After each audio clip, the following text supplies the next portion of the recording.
Hey everyone! Happy episode 24 of Viva Physical Media. I'm Emily. I'm Kevin. We're drinking these salty, limey beers. Yeah, look at this scary can. Scarecrow's been up to some stuff. We had our parking lot sale a while back, so thank you so much if you showed up for that. People kept asking us, well, how often do you do this? And it was like literally like, well, this is the first time we've done that. So when we have an overabundance of stuff to sell, is the answer. So maybe in another year we'll do another parking lot sale. And probably in the future I feel like this was kind of more of a last minute thing. I was talking to some people, we would make it like, you know, maybe get a food truck or like do some more fun stuff like that. So also, speaking of fun Scarecrow events, yes, we have something coming up on October 16th. Video Store Day. Video Store Day. Video Store Day. Or somebody in one of our emails called it Scarecrow Day. Around these parts, it's definitely Scarecrow Day. Yeah. I don't know if you guys remember last year, we had just started doing the show and we hosted our telethon, which was all online for Video Store Day. We raised a lot of money. You guys were awesome. We were on TV for 8 hours. This year we're going to do something similar, only we are going to have the store open, and we're going to have some fun events and some fun shit going on, so keep your ear out for more info on that. Yeah, and I guess another shout out to people if you haven't sent in like a don't take our word for it video to feature on our show. We'll also be because there's a call for entries for videos. Yeah. And if you're in the area and you want to come by and meet us, talk see the store, talk to us about movies or Scarecrow or whatever you want live on Video Store Day, I guess let us know first. Send us a message at Viva. They don't scare us. But Viva at scarecrow.com. Send us a message and say like, hey, what's the deal? You know, we can kind of. You can be like, hey, I want to bring you guys like a bag of Baconators. Like, when are you going to be around? And we'll totally get back to you about it. In store, we'll be having sales like we normally do and stuff too, and a new limited edition T-shirt by Will Long. It sounds very cool. I will be previewing on here whenever I get the final artwork. I'm excited for it. In which case I won't. Also, next month is October, and we love October here. We're big horror movie buffs, and we do our Scarecrow Video Psycho Challenge every year. And if you don't know what that is, basically it's a challenge to watch a different type of horror scary movie every day of October with different prompts. We've been doing it for the past 3 or 4 years. Our coworker Jensen crafts it up with the help from our staff, and we have those to hand out to people. You can also find it on our website. Tag the SCV Psycho Challenge and show us what you're watching leading up to Halloween. Halloween's like the big video store holiday. It basically is. And we're going to have our Halloween. We'll finally have a new section behind us. This is going to change from Best of 2020 to our Halloween picks, so you can all see what we love and what we've discovered. As always, you can email us, viva@scarecrow.com. Let us know if you have any cool horror movie things you're doing, or send us pictures of you dressed up as a movie character. The stuff we like. Dogs dressed up as in Halloween costumes. Please, always. Of course. I mean, I'm going to put it up again. Do it again. Throw it up again. Why not? The picture again, because we haven't gotten any more, so I'm throwing it up again. Do this.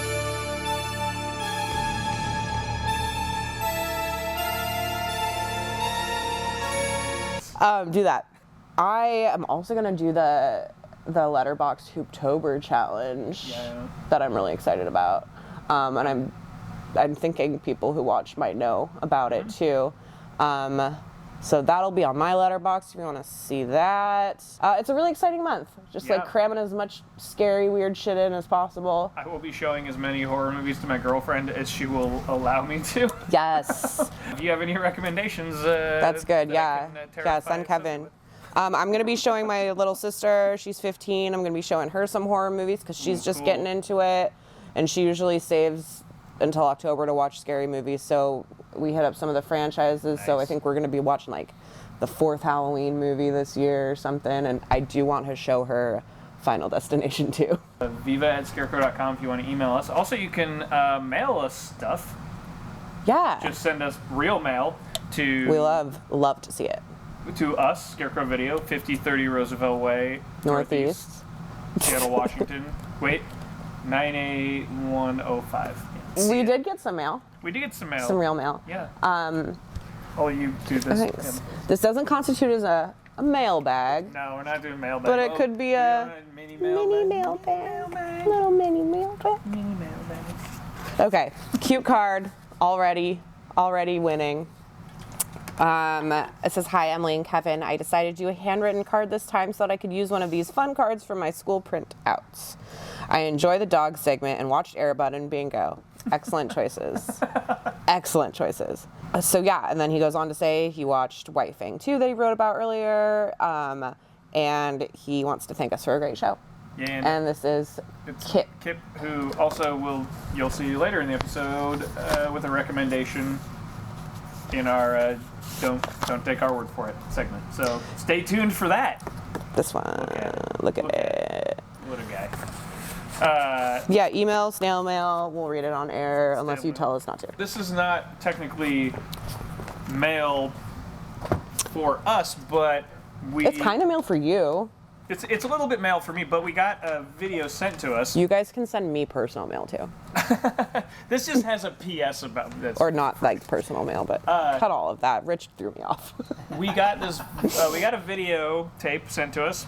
This movie called Henrietta and Her Dismal Display of Affection, a film by Jeffrey Garcia, and Jeffrey sent us a note. Said, please offer this as a free rental, and please take a photo of this tape in your store and send it to Jeffrey. Well, then send it to his email. Thank you very much, and hope to hear from you soon. And I think Brian took a picture of it and sent it to him. So I guess if he didn't, let us know. And it says writer director of this movie, and then it says P.S. I loved Hamburger Daddy. So this is a nice handwritten note. So I watched this movie, and man, I gotta say this is. I don't know if you're watching, Jeffrey, but this was a wild movie. There's a lot of stuff going on here. Let me just read the pull quote from Film Threat on the back here. Juvenile, grotesque, silly, racist, misogynistic, anti-Semitic, insulting, incestuous, ungodly, sickening. And then the other quote is a soap opera from hell. I was talking about trauma on just the last episode, and this is very much in the spirit of that. So I enjoyed it, but it's not going to be for everybody. But the reason I wanted to talk about it was because if you have a movie and you want it to be part of the Scarecrow catalog, it's easy. You can totally send it to us. And it'll be featured in our new to the collection section for a little bit. Yeah, and let us know if you want us to rent it out, because sometimes we'll just rent them out for free. And if you say, let us know what you want us to do with the tape. If you have a specific section where you think it should be, if you happen to know all the sections in Scarecrow, and you're like, obviously not foreign sections probably, but if you know, unless your movie's like in Estonian and you shot it in Texas. That'd be tight. And then I guess maybe. And please send us handwritten notes with like little guys drawn on them that say, P.S. I love the Hamburger Dad. Yeah, add that. All the time. Add it. Anytime. You don't have to have seen it. Just add it. No, just let me know. It makes me feel good.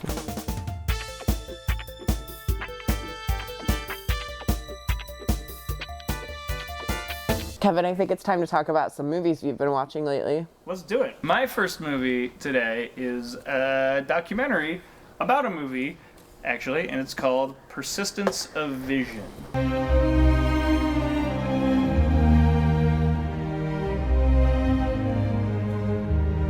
It's been on my radar for a while to watch. Essentially about this animator's life. It's about Richard Williams, who, if you don't know who Richard Williams is, he is one of the all-time greatest animators. Anything you can conceive, if you can actually paint it or draw it, you can put it on film, animated film. So it's far more appealing to me than live action. He won 2 Academy, or like 3 or 4 Academy Awards. He won an Academy Award for this Christmas Carol short film, and then he won 2 Academy Awards for doing the animation for Who Framed Roger Rabbit. Like literally, just go on YouTube and type in Richard Williams advertising reel, and you will be amazed at the stunning animation in these ads for deodorant and shit. Now that you have acquired the power, my son, you must swear to me by the sacred sword of Jovan that you will use the power only for good, never for evil. while he wasn't doing advertising, a lot of the money he made from advertising went into this movie called The Thief and the Cobbler, which you may have seen. The version that you've seen is a very bastardized version of the version that was supposed to be made. The documentary is about him, about his studio, about the making of and the unraveling of the movie The Thief and the Cobbler. And it was a movie that was like 20-some years in the making. It has a ton of footage from the movie as they were making it. This has a second disc that has like a work print version of the movie. So it's the movie that he would have wanted as much as it was ever finished. What happened eventually to the movie is that like it got taken away from him, and it's one of those stories that is like a combination of market forces and artistic hubris, because it's essentially sort of this guy who's been making this movie forever, and you get the idea that maybe he was never going to finish this movie, and at some point he had some money from some people, and they were like, and they shut it down, took it from him, added a bunch of musical numbers, and it's about sort of an Arabian Nights kind of story. But what happened was essentially like, they were making this movie for decades. Disney came along, and at some point, stuff gets out here and there. They came out with this movie called Aladdin, which has striking similarities to The Thief and the Cobbler that they've been working on forever, and that's a huge hit. And so then the backers for this movie were like, kind of got cold feet. They had to pull it, and when they released it, they were like, we're going to add songs, we're going to add this voiceover, we're going to turn this what is kind of one of the most masterful pieces of animation of all time into what everyone's going to just write off as a Aladdin knockoff.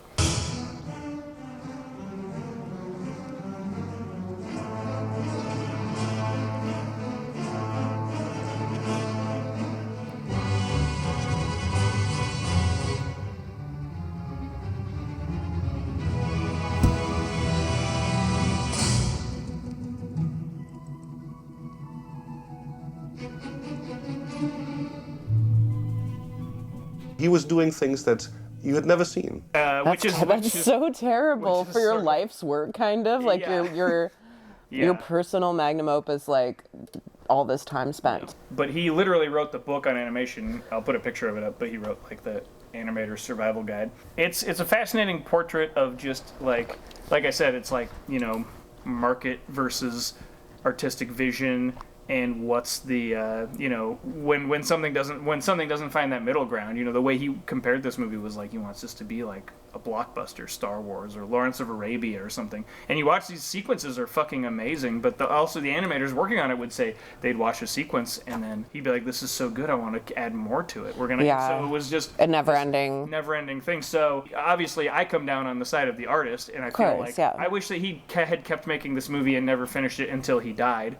In a way. And then it was put out, kind of, because like, you know what, that's if that's what he wanted to do, that would be the most fulfilled of his vision, as it could have been, rather than it being like this movie that was dumped, nobody fucking gave a shit about. We all sort of remember. It's a little bit of a it's like a creative tragedy. But the documentary is great, and that second disc on here has a bunch of extras. Like I said, the work print version of it is really which I also watched, is totally worth watching, because it's like as close to what his vision was going to be that you're going to get. It's not an obsession. I'm just a throwback to an old craftsman who wants to make a pot right or a painting right. I just saw Rembrandt I was playing in the Edinburgh Festival, and went in the art gallery. There's a Rembrandt there that he did when he was first bankrupt. He was about 48 years old. That's one of the greatest things I've ever seen. He didn't do it for money. He had no reason to paint that amazing painting. He just wanted to do it, and that's I'm saying. Right? I just want to do something good. So none of the movies I'm going to talk about tonight are happy or positive. They're pretty heavy. The first one I'm going to talk about is The Killing of a Sacred Deer.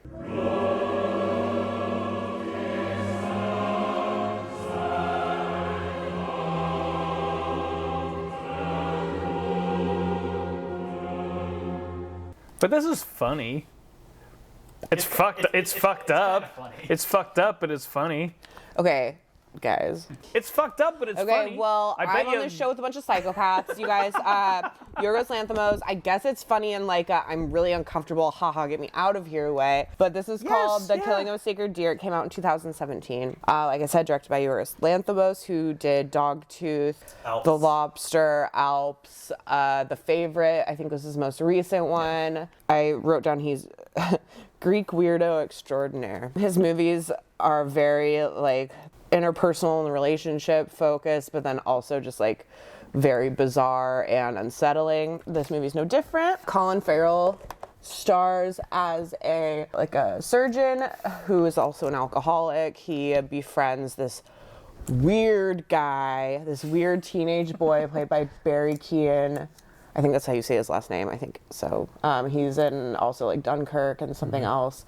I did mention before on this show the scene of him eating spaghetti, which is still as weird as ever, as gross as ever. He's also in the upcoming Marvel movie, Eternals, The Eternals. But I don't know if he got like hella ripped for it or not. I haven't seen him without his shirt on. If they changed this weird kid into a Marvel maniac, oh my god. So basically, Barry Keoghan's dad died on the operating table after an accident or after a heart attack or something because of a mistake made by Colin Farrell after he had been drinking. Colin Farrell has like a perfect life with his two, like a teenage daughter and a preteen son, and his beautiful wife, Nicole Kidman. Love that this movie lets them both have their actual accents in it. Oh, Claire's a very nice girl. She's the girl you met at the mall with her parents who asked about becoming a doctor. She's the one who wants to be a cardiologist. Which is something you don't usually see from the two of them as like pretty major Hollywood actors. He like is secretly meeting up with this kid because he feels responsible for his dad's death, so he's like giving him gifts and kind of just being there for him. I don't think he really knows what he's doing, and the kid is like starting to demand more and more of his time, and then eventually introduces Barry's character to his family, and then after that his kids start falling mysteriously ill, and he's like, what the hell, I'm a doctor. And also Nicole Kidman plays a doctor and she can't figure it out, and they're both like, wait, we're rich doctors, what's going on with our kids? Eventually Barry Keoghan is like, okay, let me tell you this, and the scene is so good. He's like, okay, I'm gonna explain this very quickly so that I don't hold you up. Yes, it's exactly what you think. Just like you killed a member of my family, now you gotta kill a member of your family to balance things out, understand? I can't tell you who to kill, of course, that's for you to decide, but if you don't do it, they will all get sick and die. Bob will die, Kim will die, your wife will die. They will all get sick and die. 1, paralysis of the limbs. 2, refusal of food to the point of starvation. 3, bleeding from the eyes. 4, death. 1, 2, 3, 4. Don't worry, you won't get sick, you just gotta stay calm, that's all. There, I said it as quickly as I could. And Colin Farrell's like, what? Like, whoa, hold on. I don't believe you. Fuck you. I don't want to hang out. Also, your mom, Alicia Silverstone, is like hitting on me and telling me my hands are beautiful, which is weird. I want to be around that. She's great. She's so great. I remember your hands from back when I used to visit my husband at the hospital. In fact, I even told him about your hands, and he agreed. You're right, he said. He has beautiful hands. Thank you very much. So basically, it's these two doctors trying to and their children falling rapidly ill, and them trying to be like, how is this kid controlling this? What can we do to save our family? It's super unsettling. It's very weird, mysterious. The score is haunting. A lot of classical music and a lot of weird accordion shit in it that really ups the tense dread of it all. As much as I can't say I enjoy watching this movie because I've seen it before. This is one of my rare rewatches, you guys. Yeah, look at you. This director is doing amazing things. All of his stuff I really enjoy. Is this your favorite of his, or? I'm just curious. It might be. This is the only one I've rewatched. I really like The Favorite. I saw it in theaters. And Dogtooth.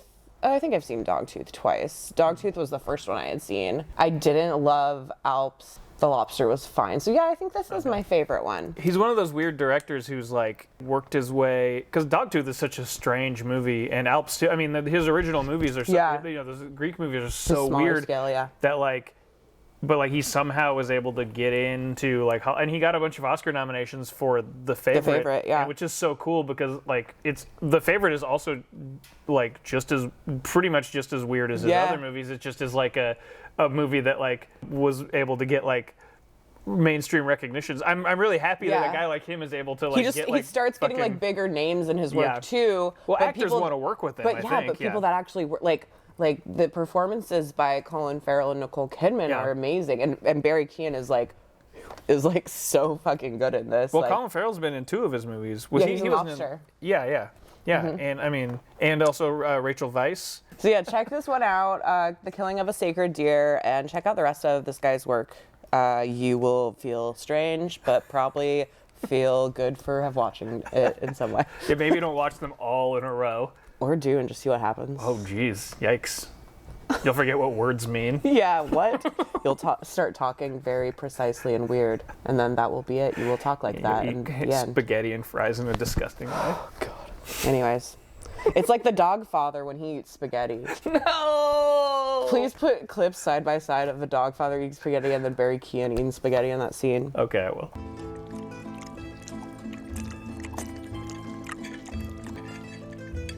And he sticks it in his mouth. So my next movie is from 1928, and it is called Sunrise. Damn. Yeah, this is a classic that I had been kind of wanting to talk about, but then I was spurred on when I saw Annette recently. And How did you like that? I loved it. Okay, I think I might be watching that tomorrow night. It's a weird movie. Both of them are about couples, and there is the threat of drowning and stuff, and they're both about sort of love, and they're both these melodramas. Otherwise, they're totally unrelated. But for some reason, I think it came up. Adam Driver's in this one. It's really Adam strange. Driver's in it. It's really weird. But for some reason, I think this came up in a review I was reading too, where someone was like likening that movie to Sunrise, and I was like, oh yeah, it's sort of similar because this is like sort of a classic template for a big like melodrama. Like a sweeping melodrama. Have you seen Sunrise? I did, and I saw it in my melodrama class in college. It was the first time I'd seen it. Awesome. I think this is one of the great like achievements of cinema, and like especially silent cinema, which I think gets like a short shrift. I think people don't like pay attention to silent cinema but this enough. movie's super engaging. I mean, the story is so simple. It's about this man and his wife, whose characters are named the man and his wife, or the wife. He's like sort of seduced by this woman from the city. They're from the country, and she's visiting, and he's sort of femme seduced fatale, if you will. Yeah, and she's sort of like, hey, I want you to come to the city with me, and I think you should like fucking kill your wife and come to the city with me. And he's like, geez, really? Okay, yeah. I mean, you're hot, so I'll do it, you know. And then he's gonna do that, and then it ends up being like him and his wife take a trip to the city, and it's lovely, and this gorgeous sort of artifice to it, and there's so many shots that you would think would be like rear projection. I think there is some rear projection, but there's also like the way they had to do stuff then was practicals. It's like dreamlike. The story is just about them, and I'm not going to give away what happens because then there is some drama that happens. But there's some suspense, yeah. But it's very simple. People being in love and like, should I do this? Should I not do this? What's the right thing? I mean, the right thing is to not drown your wife. Yeah, don't kill your wife for some hot city chick. It's directed by Murnau. Yeah. Who directed like Nosferatu and The Last Laugh, which is another one of the great silent films that did away entirely with intertitles. And Murnau plays around with the intertitles in this one, like when it's like saying like she's like, you should drown your wife, and it's the title about drowning your wife, and the title like starts floating drowning down. And it also plays around with sound. Actually, I think it was right around this time when sound started coming in to cinema and sort of broke cinema a bit, because it was like cinema was like this beautiful dream. I'm not saying that movies haven't since become beautiful again. There's not that. What if you were saying that? Movies suck now. They've all sucked since 1927. It sort of became like, now we're filming plays for a while. There's a lot of movies from that period that you watch, and it's like just people or on very stage. Literary adaptations. And it's just a lot of talking. But it lost some poetry. at some point. Yeah, a little bit.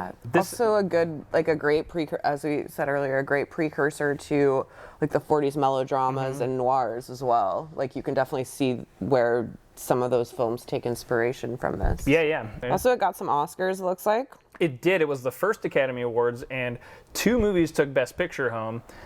Wings won like Best Production, and this movie won Best most Best unique Picture. and artistic production. Exactly, and I which think was the first and only award for this category. Yep. But it also took home Oscars for Best Actress for his wife, Janet Gaynor, and Best Cinematography. And movie cameras back in the day were gigantic fucking trucks. And so like when you watch this movie, the camera moves a lot. And you have to remember that not like just a little they're camera. moving that camera around. But even if you don't think about it that way, I think this is a lovely movie. It's very dreamlike. It's full of big emotions. So, turn out all the lights and watch sunrise. Oh, yeah.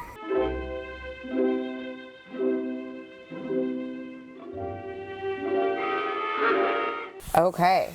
I got my second in a batch of not so happy movies.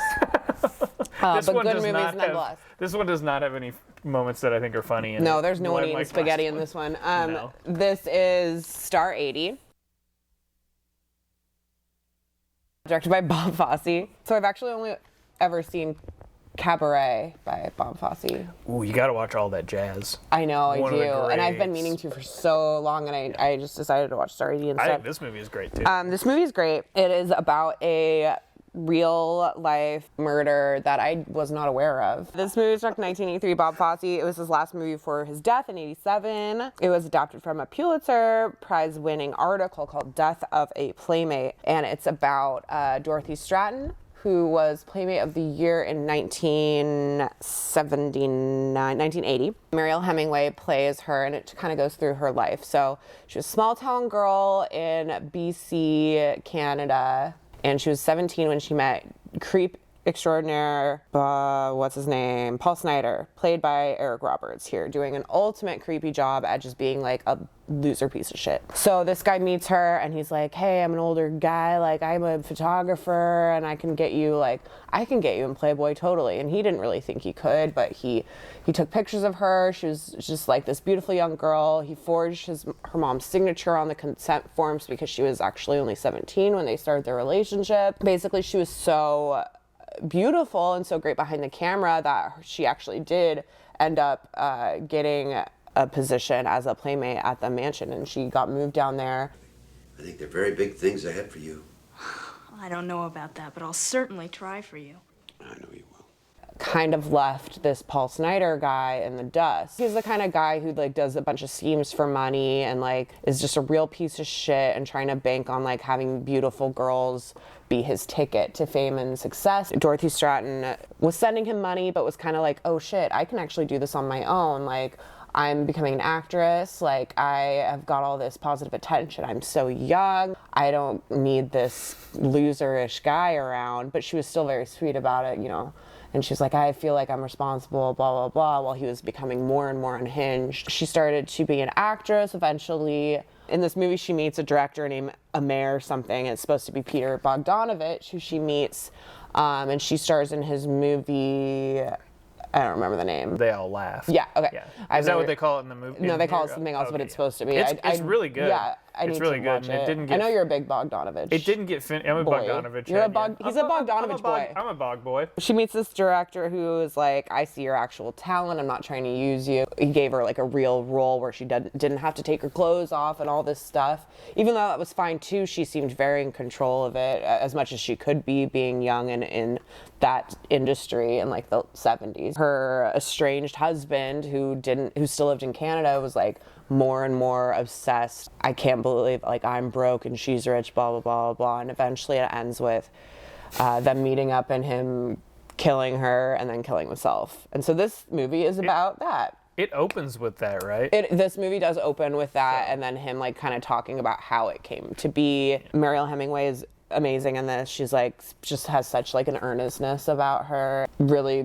brings light to the role, and Eric Roberts is super great as a skis ball. Yeah. I mean, it's a disgusting and terrifying character, but he's awesome. Yeah, I mean, like, it's sweaty, it's mustached. Yeah. It's like he keeps trying to change his look so that the guys at the mansion, when he visits the Playboy Mansion, will like recognize him or like think he's cool, and he tries to like talk, weasel into conversations. He'll call her and be like, "Oh, is Hef wearing pajamas?" Yeah, he does that. He tries to pretend he knows all this stuff when really like she is making her own career, and it's just so sad that once she started doing this for herself, that was taken away from her. Super sad, not fun, very engrossing drama. And this might be my new answer when people are like, what movie would you love to see on Blu-ray? That's not, because it doesn't look like it is. Check out Star 80 for not a great time, but a worthwhile watch. Or even in the airport, you know, people rushing up to me to get my autograph or something. That's really exciting for me. we recommend a lot of movies on here. Yeah, some good, some bad, some weird, some normal. You know, but there's a lot of movies out there, and we can't watch all of them. Yeah, there might be some great gems out there that you should watch soon. That we don't even know about. But don't take our word for it. Hi, VIVA Physical Media. This is Kip. Today I wanted to bring up one of my favorite exploration films, which is Western Lights. This movie is about a group of teens from an experimental school who set sail across the Atlantic Ocean to Central America. There are other movies like this one, but what I like about Western Lights is that the adults do not dominate the narrative with their expertise, but let the wonder of youth take center stage. The boys explore history, diving for pearls, talking to the natives, and map reading. When topics like Atlantis get brought up, it doesn't immediately get dismissed as frivolous, but gets examined in a world that is still new to them. Though the movie hasn't had a significant restoration from its days as VHS, you can see that the scenery is breathtakingly beautiful and has a great score.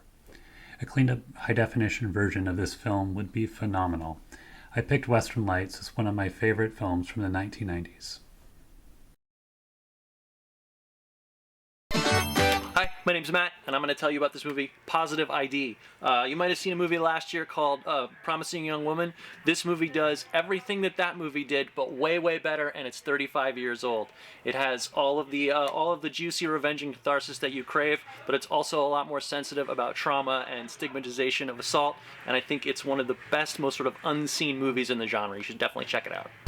It's that time again. Who Let the Dogs Out? This time we've got a classic, a stone cold classic. Of dog. We're going into the vault for this one. I'm talking, of course, about the classic Lost in the Woods film, Benji the Hunted. I saw this fucker in the theater. I did not, but I did see it at my childhood home when I was very young. Yeah. Because it came out in 1987. Yeah. Directed by Joe Camp. Yep, Joe Camp, who did all the Benji movies. What else did he do? That's it. Oh Heavenly Dog. Oh yeah. And which is stars Benjean. Benjean. You guys, I'm sure we've talked about this before, but Benji's daughter. Did we? I don't think we did. We talked about it. I don't think we talked about it on camera. So we did a movie a couple episodes called Mooch Goes to Hollywood, starring Higgins, who played Benji a few years after Mooch Goes to Hollywood in the original Benji movie. Higgins didn't play Benji in other movies because Higgins was old and died. But Higgins' daughter, Benjean, played Benji in all the Benji movies up to 1987's Benji the Hunted. So now you know a little family history of the Benjis. The tree, it's beautiful. Weird. But yeah, Benjean also started in 1980, Oh Heavenly Dog. So this was 7 years after Oh Heavenly Dog. So Benjean had like quite a long and fulfilling, I'm sure, life as an actress. Yeah.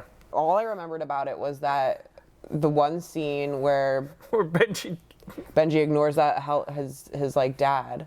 Oh, that one. And the guy's calling for Benji, and he doesn't. That's the only thing I remembered. Okay, so, where do we start with Benji the Hunted? We'll start at the beginning, where it starts with a newscast during a stormy storm. Tonight, Benji is missing at sea. He was with his trainer, Frank in a small open fishing boat just off the coast when the boat capsized. Is there any chance that Benji could make it to shore on his own?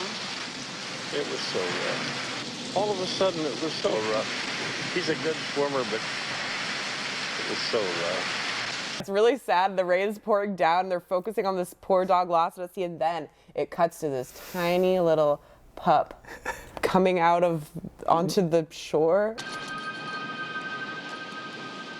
All during this is some sad ass music playing. And he's on the Oregon coast, and then it's the Washington inland for the rest of the movie. Yeah, so it was filmed in it was filmed in Astoria, and then off the Columbia River somewhere. Table Mountain. Table Mountain. Just like the Goonies. But not Table Mountain. Not Table Mountain. Table Mountain, but you can see, the background of a lot of shots, you can see Mount Hood. You see Benji come to the shore, and he kind of walks into the woods, and he takes a big nap. And then he wakes up, and he hears some commotion. What's going on? I wonder. Is it going to be incredibly sad? When these movies come to like Blu-ray, we should really be like the commentary tracks of us just like, what's going on? He sees a big old mountain lion. And it's like, oh shit, that mountain lion's maybe going to get Benji. Yeah. And you're like, oh no, that's not good for Benji, who is our hero and the titular star.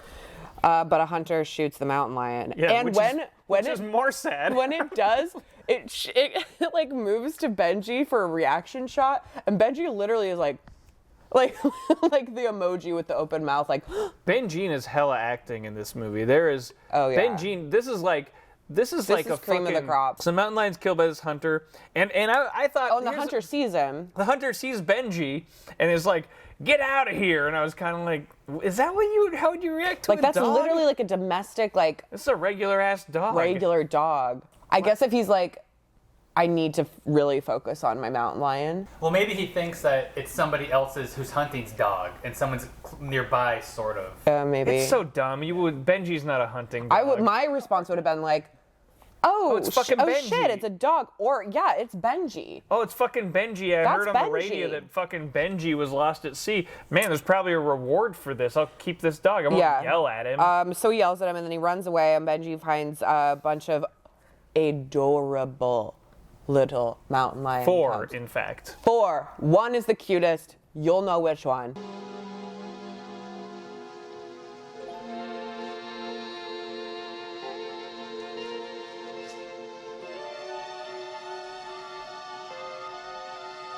But they're all very cute. And he's like, well, shit, I'm pretty sure that was their mom that I just saw killed. Benji you can see the brain. You can see his thoughts. Benji puts 2 and 2 together pretty quickly. Yeah. He's wrangling these cubs. He sees another mountain lion. There's another mountain lion around. With a slightly older cub. With a cub. And that mountain lion is like, sees Benji and is like, hey, I'm going to eat this dog and feed it to my kid. Hey, and Benji's like, oh, no, don't do that. But then Benji, I think, gets the idea. Like, hey, wait a second. I know something you might like. Babies. I bet maybe you want more babies. Benji's like, wait a minute, that's a mountain lion. These are also mountain lions. I should bring these to you so that I don't have to keep trying to feed these cubs and like keep them alive. It's really Benji's big gambit. This whole movie is what it should be called. That this other mountain lion mom is gonna want these other cubs. So basically, the whole movie is him trailing this mountain lion and trying to corral these kittens and give them to her. So he needs to feed these cubs. So he what does he do? He stumbles upon this hunter's cabin. Is it the same hunter? It is, in fact, the same hunter who murdered their parents. Played by Red Steagall, who is a country singer. Okay, first off, Benji succeeds in grabbing one of his birds that he has hanging up and brings it back to the cubs. They're enjoying it. And then you see Benji take one like raspberry or something. You just see him like pick at it, and that's the only thing you see Benji eat during this entire adventure. This whole movie, which is days of Benji taking care of these fucking Benji cats. doing like physical labor, literally climbing vertical mountains. Oh my god, climbing fucking cliff sides, running away from cougars. It's so much. Well, I mean, this whole movie, by the way, swimming. If you haven't gathered so far, is like there's very few people in this movie. There's like no dialogue. These aren't talking animals. No, the animals don't talk, but the hunter talks to Benji, but like that's it. You know what does talk? The beautiful score.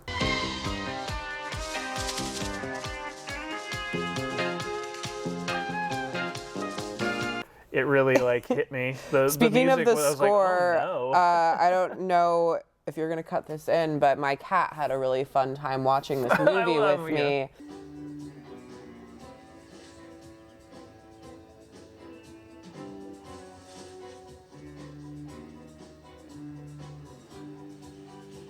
So it's an engaging film. So I mean, this is the whole movie is just you know, Benji steals from the hunter a couple times. The hunter the hunter captures Benji at some point and is like he's like, there's a reward for you, and then he ties him to like a tree. So he does know about Benji, even though he yelled at him before. And he didn't like kick him or anything. He's just like, I'm gonna tie you to a tree. Yeah. Please don't fuck up my shit. He's like, clearly he's not a dog guy, but he's also not abusive. We've seen worse in our movies. Oh yeah. I mean, this is a G-rated Disney movie that starts with a cougar getting shot. Yeah. But like then Benji escapes from the hunter. The hunter's kind of like, shucks, you got away. He's like, you crazy son of a bitch. Thankfully, that's the last we'll see of that guy. Benji just trying to get these cubs to hook up with this cougar mom. Yeah. And provide adequate care for them and bring them to her. He has to deal with like this wolf.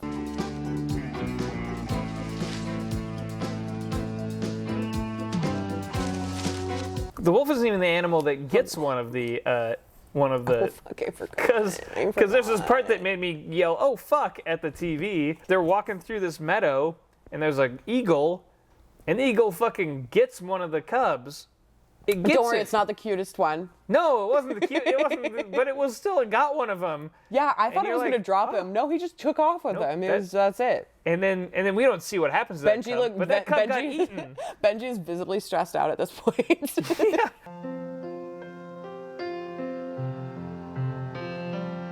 There's a wolf that is kind of tracking them, and every time he shows up on screen, there's like this rock and roll music or like something. Like this score like changes when the wolf shows up.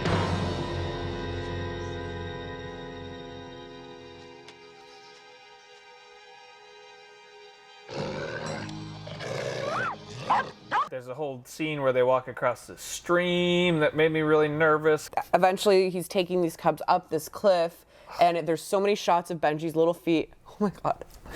Fucking climbing up a cliff with like face. pebbles just like falling like with a cub in his mouth. And his little feet, like his little tiny dog feet, not meant for the wilderness. Finally, when he has a showdown with the wolf, this is a part where that's kind of fucked up, where the wolf falls off the wolf flies off the cliff.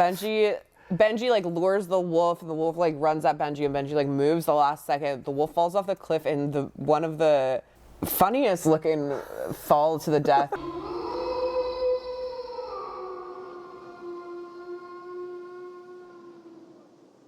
It's literally self-defense. You got it. And like that wolf was stalking them. The wolf didn't get any of the cubs, but that wolf would have devoured all of those cubs had he had a chance. Easy.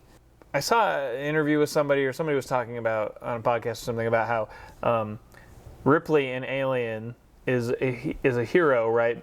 Not because she survives the alien, but because she goes back to get the cat. Yeah, Jonesy. Like that's what makes her a hero, is that like she doesn't have to do that, but she's like, I have to go get Jonesy. And she goes and gets Jonesy. She shows like a selflessness. And that's exactly, so selfless. And this whole movie is that, but with Benji, because there are multiple times where the helicopter with his owner in it are like show up and go like,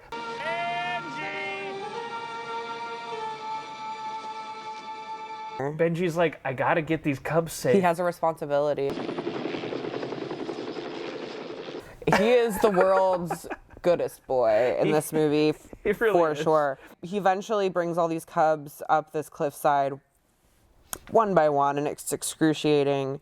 Well, then that's the he gives them to the cougar. And he's like, and there's a shot. He even cuts to a shot of Benji kind of watching, going like, "Is this gonna take?" And then the mountain lion looks at Benji, and you're like, "Shit, is like she gonna be like fuck you?" Or and she kind of Benji? And she kind of like she kind of gives a nod of respect. She doesn't. Almost. But it's basically that. It's basically like, thank you. I've seen what you've done here, and I appreciate it. It's like it's a respectful transference of emotion. Yeah.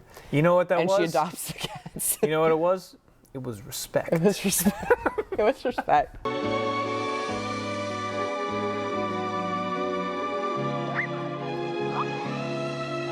Tired out of his mind, stressed to all hell, Stressed to the fucking bone. Hungry as fuck. Goes to the top, to the peak. He's already at the peak. He goes to the clearing, and he just kind of lays down. And when that happens, you see the helicopter go above him, and you're like, yeah, Benji's going home. And then it freeze frames. He's gonna be fine. And there's a Benji's going home. Benji's going home. So Benji's gonna be fine.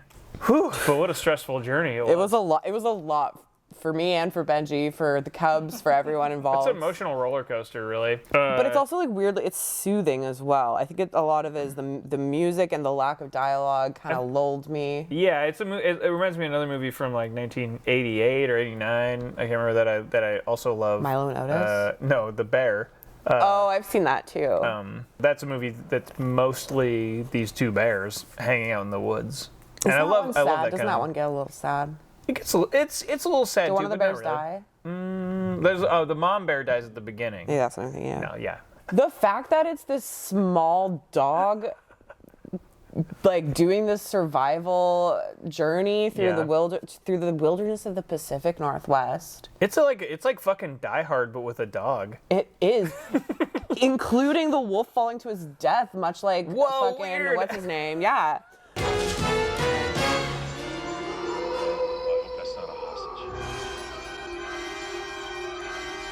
Benji the Hunted, which even sounds like... It's like a fucking 80s action movie. Yeah. This was the only Benji movie to be come out of Disney. And then I think there was like 2 other Benji movies after this, maybe one. And there's a newer Benji, but not starring Benjean, of course. No. But this was the last movie starring Benjean, I believe. And she fucking killed it. I don't know if they have those Dog Awards. Ratsy Awards or whatever, the ones that Patsy that Rich has talked about before on here. It would be a sweep. But fucking, are you kidding me? It would be a sweep. Totally deserves a Patsy for this. Yeah. If you haven't seen this in a while, it's a nice one. It's a sweet one. I think it's sweet, It's good, also like, it's kind of It's stressful. a little stressful. If you have kids and you're like, oh yeah, I forgot about Benji. Benji the Hunted is a good one. It's really cute. Do you want to join my band? It's called One Berry for Benji. We're all alternative rock. So how many paws up would you give this? You know what? I'm gonna give it 4. I have to. I think I'm gonna throw it 4 too. I have to. There's nothing wrong with it. I don't think this movie is perfect. I think that we've certainly watched better movies on here. It all came back to me watching it. And it's just so sweet. It's just so sweet. It's sweet that seriously, just like Benji with the Cubs, and it's fucking ridiculous. But it works, and it's all Benjean's performance. I'm not even kidding. Seriously. And like the beautiful, the nature and the wilderness, and then you can't go wrong with the Pacific Northwest. Right, and the cute Cubs and the score, all of those make for an excellent 4 paws up movie. Next we've got one that I've been wanting to do for a while. That's a favorite of mine, and. It is Sam Fuller's White Dog. Give me the police. Scared the shit out of me, you little shit. We're gonna get into some shit with this one. There's some stuff going on in here. I think this is a great movie. I'm excited. I think I watched it a few months before we started doing this show. Okay. So it'll be interesting to revisit it. Love this cover too. And this cover, this Criterion cover is great. This was the original cover, but they put it on the inside like that box cover instead. Too. It's a bit more mean, so I think they went with the softer one. And I actually like this one. I think this one's better. Stay tuned for Sam Fuller's White Dog. We're getting serious next time.